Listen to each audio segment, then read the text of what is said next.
Hey guys, it's Elizabeth with Willow Root Tarot, and I want to talk about shadow work. So this is shadow work, one example. These are copper fairy lights that I'm showing you right now because I'm going to be unspooling these while I'm talking. And the way that I find doing that's effective is holding it and just letting it drop to the floor, letting this part. Okay, so because I know I'm going to use, I need it all unspooled. So anyway, shadow work is specific to me right now. I love going to the thrift store and I purchase and I think, oh, I can use that for tarot. And then I have not yet done that on many objects. And then I begin to feel a little guilty. I start to question myself in a number of ways because once I let that doubt in on anything, it translates into other aspects of my life.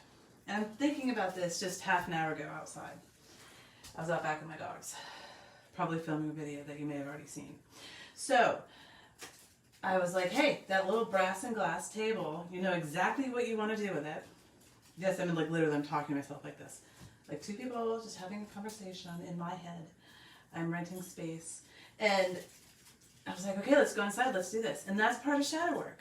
It's yes, it's identifying, but sometimes it's not needing to know every damn detail. Just act on what you feel. And right then I thought, I feel like I can go inside and I can do this and I can create what I wanted to create because I had a perfectly clear vision at the thrift store. The intention was there. So I'm excited. So this is what I do. These are copper fairy lights. The copper wire is incredibly malleable. So you can wrap it around anything. It'll change direction instantly. It is not overwhelming at all. It's very thin. This is a black wire, but I also have them in actual copper color. I don't know what other colors they come in. I have pink lights, which I'm looking at now. I can't tell if it's a pink wire, but let's see. So what I want to show you is the finished product. I'm getting the very last of the light unspooled. Okay, so unspooling the light. Let me gather it up. I love these lights. They are all over my house. It does not, see, here's the thing. It doesn't need to get fancy. I know the look I want. Where's my purple? Okay. So I'm just gonna, and okay, be very, very carefully because the glass is, ooh, okay. You could have done this any bit of ways, but I really wanted to see it done, So get it out there, post it, write it, think it, say it, do it, and then go back and tweak it. Wait 20 years or 2 days or 5 seconds. But for me, it's get it done. All right. Darn, I really wanted to be more in there, but life isn't always like that. It gets a little crazy. Woo! And then I thought at the thrift store when I was telling myself, buy it, that, hold on, that I could put cards on it and read it, and wouldn't that be pretty? Okay, so I might have to, careful with bright lights. Okay, these particular lights, you can change the settings. Wow, that is something. Whew. So we are going to pull a card. And we are going to pull it from Seasons of the Witch, Maybon Oracle. I was in there looking for a deck that would match purple and orange lights, and I thought, nope. We are decorating with our little Halloween purple and orange, and we are reading from the pagan deck for the Maybon Oracle. We are in touch. We are in tune, and we are shuffling. Let's see what we got. Seasons of the Witch by Julia Diaz and Lorraine Anderson, and illustrated by Tajana Lukovic. And this particular deck in the Seasons of the Witch series is for the current pagan holiday we're sitting in, which is Maybon, the second harvest. All right, let's see what we have. I'm thinking about, I introduced this as shadow work. I'm acting on what I was thinking of doing, what I thought would be a cure, a beneficial moment. I came inside. I created this viewing table. And it also can stay up.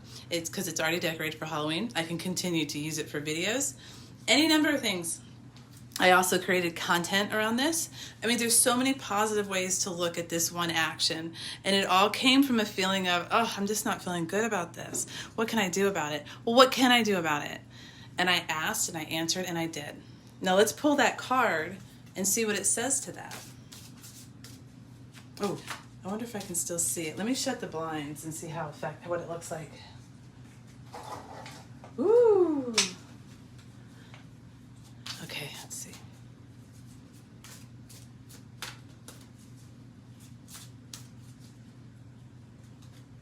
All right, we have apple of my eye. Oh my goodness. Okay. Let me see. You might need light. This is very interesting. Apple of my eye is card 2. So earlier I wanted to give you the full, let's see if I can lower this and get you closer to the card. Roller coaster. Apple of my eye. Card 2. And look at what it says. Can we see this? Not all that's alluring may be what it seems. See beyond the illusion. There's an illusion that I associate with shadow work. And the illusion is what you got there, asking yourself about you. The deep dive into self. Asking a question that's uncomfortable. Asking for an answer that may make you uncomfortable. That's shadow work to me. You can have any definition you want of shadow work. I'm sharing what it is to me. And it says, see beyond the illusion. The illusion is that you are not capable. You are capable. The illusion is that you are not worthy. You are worthy. Anything that tries to hold you back or grind you under the boot heel is a falsity. It's trying to convince you of the exact opposite of what you are. You are divine. You are meant to be here and you have purpose. All right, let's see what the book says. We have the High Priestess energy with us today. I bring in that when I see the number 2. And in the Major Arcana, the High Priestess is key 2. All right, here we go. Apple of my eye. Your higher self chose this card because there is often an expectation that transformation will happen with a big bang. One day you'll wake up and be completely different from how you were yesterday. Or some dramatic event will happen that causes your whole life to renew itself. Transformation is usually sparked by a dramatic life change. But a spark only represents potential. You still have to take that spark and nourish it before it becomes a raging fire that burns through your life. Mindfulness is the best way to begin forming habits that lead to dramatic results. For example, you may need to find more awareness about poor eating or money habits. You may need to be more present in your career if you're looking to advance. Perhaps you need to be more mindful about the ways you've given away your power. Maybe you allow others to speak to you negatively, or you find yourself giving a lot more than you get in return. Once you're mindful of where you need change, you won't be able to unlearn this information. And each moment of awareness will become an opportunity to make a new choice. You can continue to make the same choices that have kept you where you are, or you can decide to do something different and begin to move in a new direction, taking one tiny step at a time. This is my approach to shadow work. I encourage everyone hearing this video to please attend my free event on shadow work. You're going to find that at meetup.com under Willow Root Tarot. Thank you so much.